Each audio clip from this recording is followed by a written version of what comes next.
Patrick Roger. Bonjour à tous, bonjour Benjamin Haddad.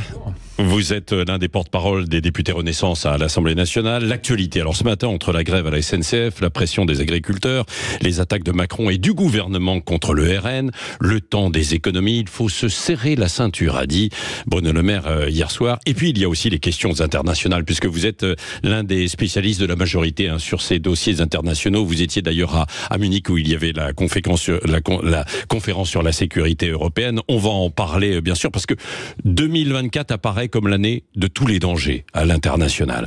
Juste avant cela, que dites-vous aux aiguilleurs du rail qui menacent à leur tour de faire grève le week-end prochain à la SNCF, Benjamin Haddad? Écoutez, j'espère qu'on aura un moment de responsabilité. Je crois que ces grèves empoisonnent la vie des Français. Évidemment, c'est un droit constitutionnel, mais le bonheur des Français, les vacances des Français ne doivent pas devenir la variable d'ajustement. Vous savez, on a cette négociation, le gouvernement a demandé à la négociation d'aboutir à la SNCF, mais encore une fois, moi je comprends l'exaspération et le ras-le-bol des Français qui partent en vacances, qui ont le droit de partir en vacances et qui de plus en plus souvent voient ces grèves ou ces menaces de grève qui empoisonnent les départs. Alors un appel à la responsabilité. Donc les syndicalistes, les grévistes sont irresponsables? C'est ce que vous venez de dire. Non ? Historiquement, le droit de grève, il est là pour conquérir des nouveaux droits. Oui. Mais il ne doit pas devenir un outil permanent de négociation et de rapport de force où le bonheur des Français, leur droit à partir en vacances, devient la variable d'ajustement. Et donc, on entend le ras-le-bol, on entend l'exaspération, et cette exaspération, elle est légitime. Oui. Il y a une proposition de loi des Républicains pour encadrer le droit de grève. Est-ce que la majorité serait prête à le voter ? Il y aura un débat à l'Assemblée nationale sur le sujet. Je ne sais pas ce qui relève de ce qui est constitutionnel ou non dans cette proposition de loi, puisqu'encore une fois, je le disais, le droit de grève est constitutionnel. Mais en tout cas, je comprends l'intention des députés et de nos collègues républicains qui ont déposé cette proposition de loi, et on l'examinera et on en débattra. Oui, le débat en tout cas mérite d'être posé, quoi. C'est ça. Et notamment parce qu'il y a les Jeux Olympiques qui arrivent, et vous l'avez entendu, certains veulent faire grève à cette occasion. Mais vous savez, de la même façon, il y a eu déjà des dispositions qui ont été prises depuis quelques années pour garantir un service minimum, en particulier dans les services publics. Donc, que ce soit... Ça marche, ça, vraiment? Alors, ça marche, ça a souvent marché, mais là, effectivement, ceux qui n'ont pas eu de train ce week-end vous diront que ça n'a pas marché. Mais on en voit en effet les limites. Donc, qu'on ait un débat sur la façon, par exemple, de garantir ce service minimum, moi, ça me paraît légitime. Oui. Bon, donc la question se pose, et vos collègues de la majorité, députés, n'y sont pas hostiles, en tout cas. Mais vous avez entendu le Premier ministre. Il y a un droit de grève, mais il y a aussi un devoir de travailler. Et encore une fois, on entend... Mais ça, c'est dur en même temps. Et on entend... Benjamin Haddad, je crois que c'est un propos qui est au contraire assez ferme. Et c'est pour ça d'ailleurs qu'il a été aussi remarqué. Et on entend très clairement le ras-le-bol, l'exaspération des Français qui veulent partir en vacances. Il faut se serrer la ceinture, du moins l'État. C'est ce qu'annonce Bruno Le Maire hier soir, plan d'économie de 10 milliards d'euros. La France n'a plus les moyens de ses ambitions. Mais quand on gagne moins, on dépense moins. On a un contexte géopolitique qui fait que la croissance en 2024 sera moins importante que ce qu'on espérait. On avait prévu 1,4%, là on sera à 1%. Je vous rappelle quand même que certains de nos voisins, comme le Royaume-Uni ou l'Allemagne, sont en récession, qu'on a un ralentissement dans des pays comme la Chine, on a des tensions géopolitiques au Moyen-Orient, en mer Rouge, en Ukraine. Tout ça, ça a un coût pour l'économie globale. La France est en croissance pour la deuxième année de suite, alors que la conjoncture internationale se retourne, ce qui veut dire aussi que les investisseurs étrangers continuent de faire confiance à notre pays, ce qui veut dire aussi que les entreprises continuent d'investir, mais effectivement moins rapidement. Donc l'État prend ses responsabilités. Je dis l'État prend ses responsabilités parce qu'on ne va pas faire peser sur les Français ces économies. Alors ça, c'est certain ça. Alors, parce que oui, c'est ce que Bruno Le Maire dit. Bruno Le Maire l'a dit en des termes. On maintient la baisse des impôts, pas d'augmentation d'impôts. Bruno Le Maire l'a dit en des termes qui sont très explicites. Quand on veut faire des économies, et c'est vrai qu'on est à budget contraint, donc on a cette responsabilité de faire des économies. On peut le faire en augmentant les impôts. Ça, on s'y est toujours refusé. Au contraire, depuis 7 ans, on réduit les impôts et les taxes sur les Français. Donc on n'augmentera pas les impôts. On maintiendra cette trajectoire de stabilité fiscale qui est si importante pour nos ménages et pour nos entreprises. On ne réduira pas non plus les dépenses sur la protection sociale. C'est l'État qui va prendre ses responsabilités. Tous les ministères vont devoir réduire leurs dépenses de fonctionnement. Donc on va faire des économies là où on peut en faire.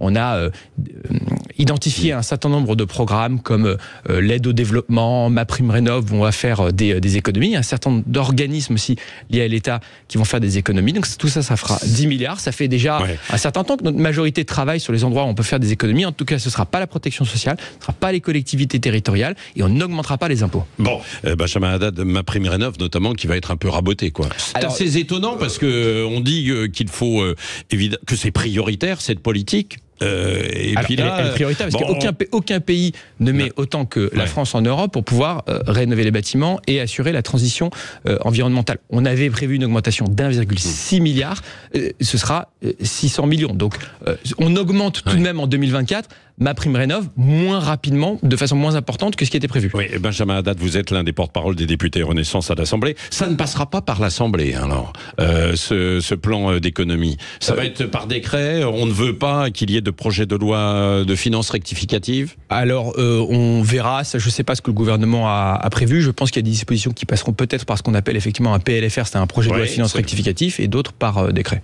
Bon, parce que à l'Assemblée, il risquerait d'y avoir l'utilisation d'un nouveau 49.3, quoi. Faut éviter. On verra, même si, vous savez, nos partenaires républicains sont souvent les premiers à dire justement qu'il faut faire des économies et qu'il faut être responsable sur le plan budgétaire. Donc, j'espère qu'on pourrait quand même travailler avec eux là-dessus, même si on a bien souvent vu que dans les médias, ils nous expliquent qu'il faut serrer la ceinture et qu'il faut faire des économies. Et après, quand on arrive dans les débats budgétaires, c'est les premiers à proposer des amendements de dépenses. Donc, en effet, on se retrouve souvent sur des débats budgétaires qui peuvent être assez surprenants. Benjamin Haddad, vous étiez sur l'Ukraine ce week-end à Munich, sur la conférence de sécurité européenne. On a l'impression que, sous l'influence un peu de la France, de l'Allemagne aussi, l'Europe est en train de passer à la vitesse supérieure pour essayer de se réarmer. Est-ce que ça veut dire qu'on a la crainte que la guerre en Ukraine ne déborde des frontières actuelles ?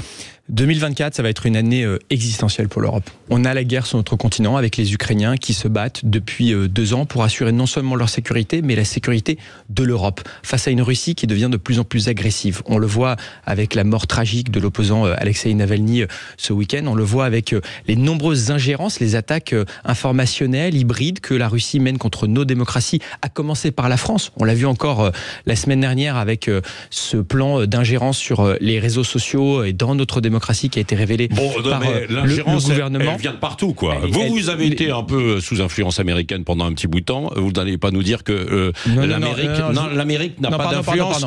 L'Amérique n'a pas d'influence sur l'Europe. Non, mais je vous permets pas de dire ça. Moi, j'ai travaillé aux États-Unis dans un think tank américain. J'ai écrit un livre pour dire qu'on devait se passer des États-Unis. Avec une influence sur la politique qui était menée en Europe, non ? Mais attendez, non, mais pardon, ça n'a. Je suis désolé.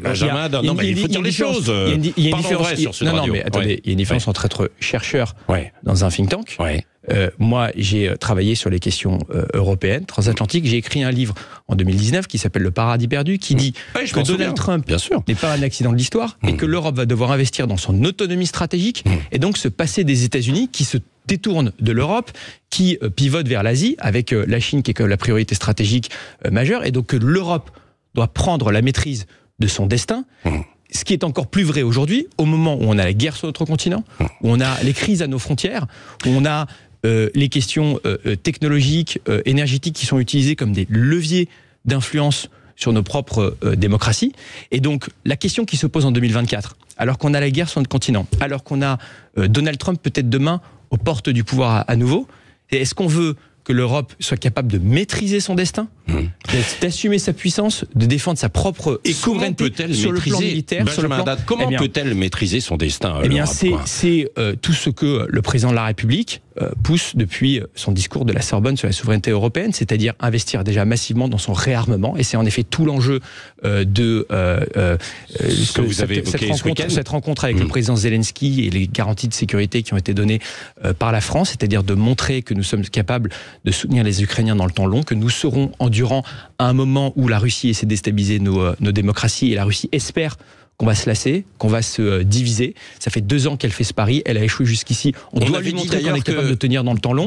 C'est investir dans le nucléaire et la transition environnementale pour être moins dépendant de l'énergie chez nos voisins. C'est se rendre compétitif aussi. C'est ce qu'on fait en France depuis des années pour attirer des investissements, pour pouvoir investir dans la transition numérique, ce qu'on a fait avec le plan de relance Covid, pour être moins dépendant des technologies des autres. Alors ce n'est pas tout à fait le cas. Vous avez vu en fait que nos données médicales sont transférées à Microsoft et puis que nos données nucléaires sont transférées à Amazon pour la sécurité. Donc on est loin en fait. Mais c'est bien précisément pour cela qu'il faut être capable d'être un continent innovant, uni, soudé, qui investit pour maîtriser son avenir. Est-ce que la France doit mettre son arme nucléaire au service de l'Union européenne? Alors, c'est un débat actuel. Soyons très précis sur ce sujet.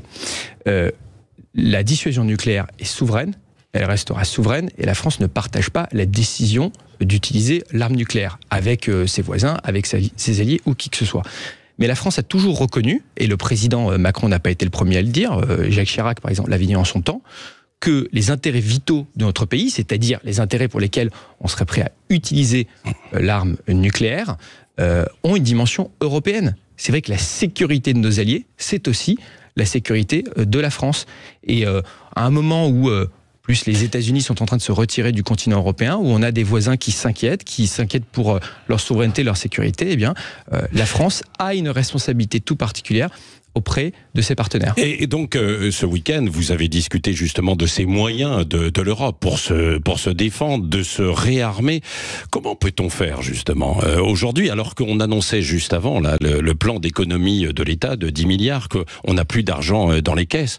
Comment faire, Benjamin Haddad? Mais vous savez, réarmer nos services régaliens, c'est ce qu'on fait depuis 2017. On a réinvesti massivement dans la police, dans la justice, dans la sécurité. Oui, mais là, je parle en fait dans des moyens militaires beaucoup plus conséquents. Et sur le militaire, depuis entre 2017 et 2027, sur les 2 mandats d'Emmanuel Macron, on aura doublé le budget de l'armée. On est passé de 32 milliards à 68 milliards à la fin de ce mandat. C'est un effort absolument considérable après des décennies de désinvestissement. Nos voisins sont aussi en train de réarmer.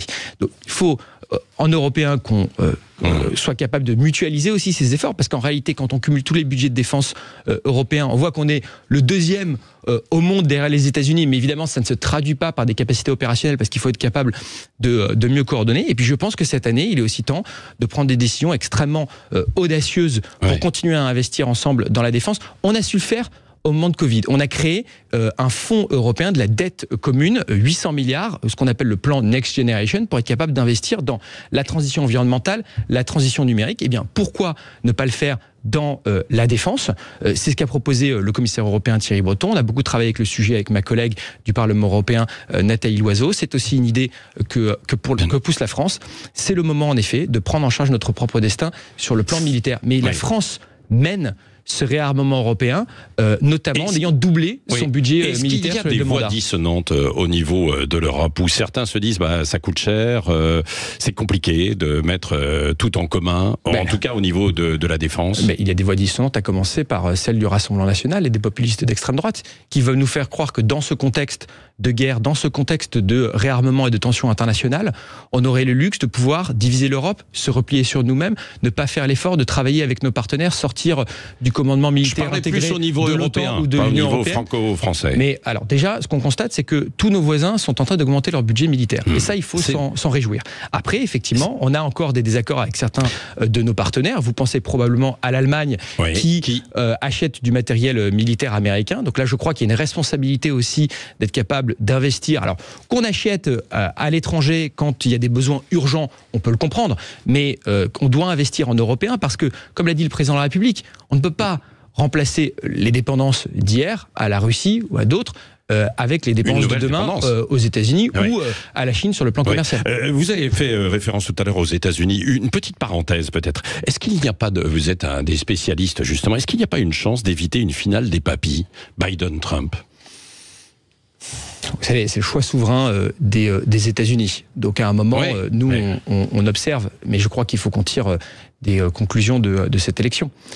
On a une démocratie américaine qui devient assez dysfonctionnelle dès aujourd'hui, parce que cette élection, elle a des conséquences sur le blocage de l'aide américaine à l'Ukraine au Congrès en ce moment, avec des républicains qui sont profondément divisés et une aile isolationniste, trumpiste, qui exerce son influence sur le parti républicain. On voit Donald Trump demain qui est en tête des sondages de l'élection américaine, qui est très clair sur ses intentions de remettre en cause l'Alliance Atlantique, qui reviendra, à mon avis, radicalisé, renforcé dans ses convictions les plus profondes. On sait qu'il avait déjà créé des turbulences sur l'Alliance Atlantique, et donc il faut, nous, qu'on soit capable d'écouter ce qui vient des États-Unis. Je reviens de Munich, j'ai entendu nos partenaires européens qui, je crois, sont très inquiets de cette élection, qui peut-être d'ailleurs en tire d'autres conclusions, puisqu'en 2016 on s'était peut-être convaincu que c'était un accident de l'histoire, que c'était une parenthèse, qu'on allait revenir à la normale après. On voit au contraire, je pense, que Donald Trump était une forme d'accélération de tendances préexistantes. Il faut quand même se rappeler que c'est Barack Obama qui avait refusé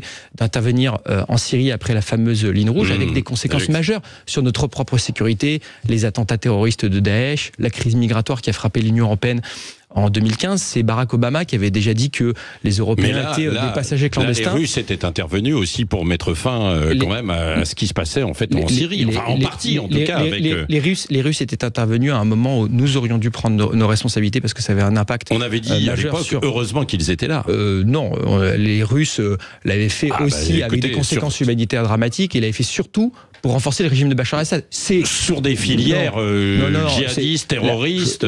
Soyons clairs. Ceux qui ont détruit Daesh au Levant, aussi en Irak, c'est la coalition des alliés à laquelle la France a pris une part importante. Ouais. Benjamin Haddad, donc je le disais, vous êtes l'un des porte-parole des députés Renaissance à l'Assemblée. Il y a une question que l'on se pose là aujourd'hui à propos des européennes que l'on évoquait tout à l'heure, c'est qui va mener la bataille pour Renaissance à majorité? Nous sommes à 4 mois de ce scrutin et il n'y a toujours personne à la tête. Bernard Guetta, je crois, s'est proposé ce week-end.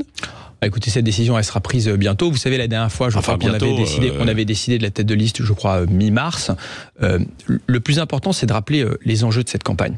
Ouais. Cette campagne, elle se fait dans un contexte de guerre en Europe, avec à la veille d'une élection américaine qui sera capitale pour la sécurité du monde, avec des crises à nos frontières. Et la question qui se pose, elle est très simple.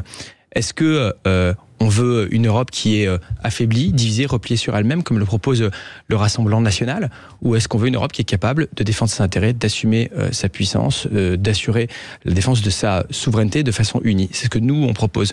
On a l'un des groupes qui est le plus influent au Parlement européen, le groupe Renaissance, qui a été présidé par Stéphane Séjourné, puis par Valérie Hayer, des députés européens formidables qui travaillent, qui ont un bilan. Parce qu'il faut Valérie Hayer pourrait être la chef de file. Mais on a énormément de talent. On a énormément de talent dans le problème, c'est qu'elle n'est pas connue des Français au Parlement européen. Mais je voudrais quand même rappeler aussi, parce que on parle de la tête de liste, et bien sûr c'est important. Mais c'est un scrutin de liste, c'est pas une élection présidentielle. Oui. On va voir aussi qui on a. Est-ce que vous pouvez me citer les parlementaires européens du Rassemblement national? Moi, je peux vous dire qu'on a le premier de la liste, en tout cas, c'est Jordan Bardella. Je pense qu'il est connu. On a Nathalie Loiseau, qui est une des voix les plus importantes sur la question de sécurité européenne, mais aussi sur le soutien à l'Arménie. On a Pierre Karlskin, qui est le président de la commission de la pêche, qui s'est battu pour nos pêcheurs au Parlement européen. Jérémy De Serle, qui est l'ancien président des jeunes agriculteurs, qui défend nos agriculteurs au Parlement européen. On a Pascal Canfin, qui a été une voix absolument fondamentale sur l'environnement. Mais vous voyez, on a tous ces talents qui portent la voix de la France, qui font du groupe Renaissance au Parlement européen le plus influent. Et à l'inverse, qu'est-ce qu'on voit? On voit Monsieur Bardella, qui fout jamais les pieds au Parlement européen, qui a déposé 65 fois moins d'amendements que Stéphane Séjourné, qui a rédigé aucun rapport, qui nous expliquait l'autre jour à la radio que finalement déposer des amendements ça sert à rien, alors que c'est le premier à dire que toute la loi française, ce qui est pas vrai, mais que toute la loi française. En attendant, il y en a un qui est en tête des sondages, c'est Jordan Bardella, 30%, 29 à 30% en moyenne, alors que de votre côté, la majorité a moins de 20%. Donc il est important d'incarner avec une tête d'affiche, non, Benjamin Haddad? Mais que propose-t-il Jordan Bardella au Parlement européen? Moi, j'aimerais bien savoir. Que propose le Rassemblement national, qui a dit tout et son contraire sur l'Europe, qui était pour le Frexit avant de se dédire, parce qu'il a vu l'échec du Brexit, qui était pour la sortie de l'euro. Ils font du en même temps comme Emmanuel Macron? Mais ils font du rien du tout. Ils étaient pour la sortie de l'euro, puis pour l'écu, et puis on n'a rien compris. Ils nous expliquent qu'on peut traiter la question migratoire sans l'Union européenne, alors que leur allié, Madame Meloni, aujourd'hui, on voit son échec et demande l'aide et le soutien de l'Union européenne. On voit que l'immigration irrégulière a augmenté au Royaume-Uni depuis le Brexit. On voit que tous les modèles dont ils se sont réclamés ont échoué. Donald Trump, qui était un modèle. Donald Trump, qui était un modèle pour Marine Le Pen, dont elle a loué les mérites. Ça s'est terminé avec l'émeute du 6 janvier. Vladimir Poutine, dont elle avait dit à plusieurs reprises que c'était un modèle. Aujourd'hui, elle nous fait croire qu'elle dénonce la mort tragique d'Alexei Navalny, alors que le Rassemblement national, à plusieurs reprises, a refusé de voter les résolutions de soutien à M. Navalny demandant sa libération au Parlement européen. Le Rassemblement national, c'est le parti de l'escroquerie, c'est le parti du mensonge. Il n'a absolument rien à proposer sur l'Europe aux Français. On l'a compris, donc les attaques de la majorité seront contre, ce sera un duel contre le Rassemblement national, quoi. C'est l'adversaire, vous avez raison de dire que c'est l'adversaire principal, et c'est surtout celui qui propose, je pense, un modèle qui est dangereux, qui serait celui de l'isolement, qui serait celui du repli sur soi, à un moment où, au contraire, on a besoin d'une Europe qui est capable de se protéger, de se défendre et d'assurer notre souveraineté. Le président Emmanuel Macron affirme ce matin dans l'Humanité, justement, que le Rassemblement national ne s'inscrit pas dans l'arc républicain. Gabriel Attal avait dit l'inverse il y a quelques jours, à propos du RN et de LFI. Il disait, moi je considère que l'arc républicain, c'est l'hémicycle. Alors qui faut-il croire ? Mais ils disent la même chose. Parce que fondamentalement, déjà, je voudrais rappeler un principe quand même fondamental. Ouais. Nous, on respecte tous les Français. Et on gouverne pour tous les Français. Et si des Français votent pour le Rassemblement national, il faut les écouter. Il y a une colère qui peut être liée à la désindustrialisation, au chômage pendant longtemps, aux réformes qui n'ont pas été menées en France, à une peur du déclassement contre laquelle on essaie de lutter en réinvestissant massivement aussi dans les services publics et la réindustrialisation, à une perte d'autorité aussi du pays sur des questions comme la sécurité ou l'immigration. C'est pour ça que nous, on n'a pas eu de tabou sur le sujet et on est allé s'y affronter. Ça a créé parfois des remous et des polémiques, mais on a besoin de maîtriser notre immigration et de lutter contre l'immigration irrégulière. Je crois que le président, d'ailleurs, l'assume parfaitement dans l'interview à l'Humanité. Mais en revanche, il y a des partis qu'on combat. Et nous combattons le Rassemblement national. Ça ne veut pas dire qu'on les insulte, ça ne veut pas dire... Moi, je n'ai jamais cru à la diabolisation. Moi, je ne crois pas aux leçons de morale. Je crois qu'on les combat. C'est un peu ça, c'est la diabolisation à travers l'interview d'Emmanuel Macron. Mais regardez, Emmanuel Macron... Le Rassemblement national ne s'inscrit pas dans l'arc républicain. Donc, qu'est-ce que ça veut dire ? Est-ce que ça veut dire que ce n'est pas un parti démocratique, pas un parti républicain ? Il faut aller jusqu'au bout. Mais ça veut dire que ce n'est pas un partenaire pour nous. Voilà, c'est pas un partenaire. Ça ne veut pas dire, encore une fois, qu'on fait des leçons de morale, mais on ne travaille pas, on ne s'assoit pas avec le Rassemblement national. Il n'est pas anti-républicain, le Rassemblement national. Dans son histoire, il s'inscrit dans un rejet de la République et dans des idées, quand on regarde l'héritage de Madame Le Pen, celui des fondateurs du parti. Aujourd'hui encore ? Mais moi, je constate que Madame Le Pen, elle a fait comme choix de vie de poursuivre le combat de son père, qui avait été condamné à nombreuses reprises pour incitation à la haine raciale, qui venait d'un parti qui avait été fondé aussi avec des négationnistes, avec un Waffen-SS, mais qu'aujourd'hui, le combat, je crois qu'il doit porter sur le programme du Rassemblement national, ou plutôt son absence de programme, ses contradictions, ses mensonges, le danger qu'il ferait peser sur les Français, sur leur économie et sur leur isolement sur la scène diplomatique. Vous savez, je crois que celui qui a été le plus efficace pour combattre le Rassemblement national, finalement, c'est Emmanuel Macron, qui a battu à 2 reprises Madame Le Pen en 2017, en 2022. Mais justement, certains disent c'est lui qui amènera peut-être le Rassemblement national au pouvoir. Mais bon, c'est tout l'inverse. Moi, je me rappelle de 2017. Pour l'instant, attendez. Mais regardez, en 2017, Madame Le Pen, qui était avait des sondages assez favorables avant de voir Emmanuel Macron lancer En Marche et se lancer dans la course présidentielle. De façon méthodique, notamment dans le débat de l'entre-deux tours, Emmanuel Macron a mis Madame Le Pen face aux insuffisances et aux contradictions de ce programme. Le programme du Rassemblement national, il isolerait le pays et il entraînerait le déclin de notre pays sur le plan économique. À un moment, on doit continuer de faire des réformes structurelles et continuer de faire des économies. Benjamin, il nous reste 2 minutes. Comment vous interprétez le ralliement à Jordan Bardella, puisqu'on parle du Rassemblement national, de l'ancien patron de Frontex, Fabrice Leggeri, qui sera d'ailleurs en 3e position sur sa liste? Mais moi, je le vois encore une fois de plus comme une contradiction et une incohérence du Rassemblement national. Le Rassemblement national, puisque depuis des années, il nous explique qu'il n'y a pas de solution européenne sur l'immigration, il vote contre les textes que nous proposons, que nous portons au Parlement européen sur les questions migratoires, le pacte asile-migration, qui renforce Frontex, qui permet de faire la sélection des demandeurs d'asile à la frontière de l'Union européenne, qui permet de mettre plus de pression par les visas ou l'aide au développement sur les pays de départ et de transit. Le Rassemblement national s'y est opposé. Et maintenant, il vient chercher l'ancien patron de Frontex. Vous regrettez qu'il soit allé au Rassemblement national? Mais moi, ce qui m'intéresse, c'est pas les questions. Ce qui m'intéresse, c'est pas les questions de casting. Non, mais trop ferme. Il y a des débats sur les raisons pour lesquelles et peut-être le management qui aurait été le sien pour lesquels il a été poussé à la sortie de Frontex. Mais moi, ce qui m'intéresse, c'est pas les questions de casting ou les questions personnelles. C'est qu'encore une fois, comment le Rassemblement national peut nous expliquer, dire on va prendre le patron de Frontex et en revanche, c'est toujours opposé à toutes les mesures de renforcement de Frontex, de renforcement de la politique migratoire de l'Union européenne. Il n'y a pas de solution nationaliste à la question migratoire. Il n'y a que des solutions dans la fermeté et dans la coopération européenne et globale. Ursula von der Leyen serait prête à rempiler à la présidence de la Commission européenne. Elle pourrait l'annoncer en fait aujourd'hui. Est-ce qu'il ne devrait pas y avoir un renouvellement ?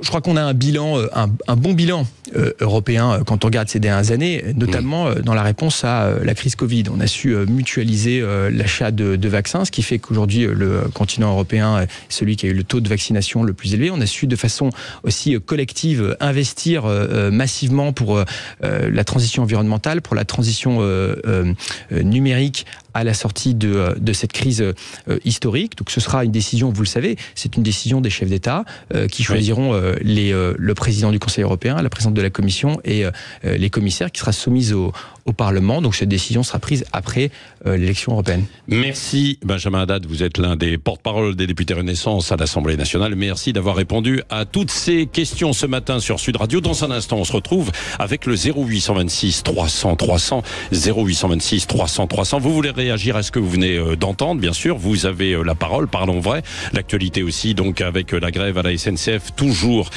cette pression aussi des agriculteurs, et puis les attaques contre le Rassemblement national et le temps des économies. Vous avez la parole dans un instant.